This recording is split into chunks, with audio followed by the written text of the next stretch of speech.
গ্রাহকের আচরণগত পরিবর্তনের মাধ্যমেই বিদ্যুৎ ও জ্বালানি খাতের সংকট উত্তরণ করা সম্ভব বলে মনে করেন বিদ্যুৎ ও জ্বালানি উপদেষ্টা ফাজুল কবির খান।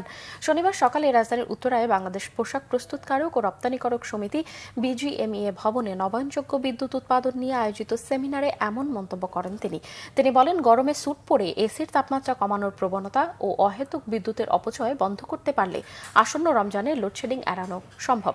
উপদেষ্টা আরও জানান, বর্তমানে বিদ্যুৎ ও জ্বালানি খাতে 42,000 কোটি টাকা ভর্তুকি দিচ্ছে সরকার।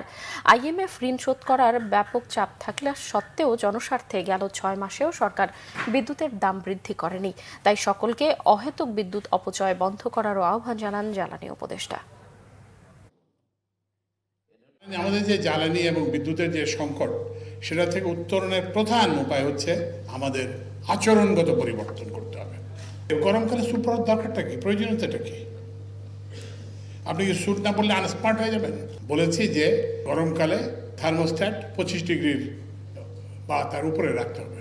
আপনি দেখছেন এটা তো কোয়াইট কমফোর্টেবল টেম্পারেচার। থার্মোস্ট্যাট 25-এ সেট করা হলো, সব অনুষ্ঠানের জন্য এটা ফিক্স করতে হবে। এভাবে যদি আমরা সবাই করি তাহলে আমরা কিন্তু রমজানে কোনো লোডশেডিং হবে না এবং আগামী গরমকালেও কোনো লোডশেডিং হবে না।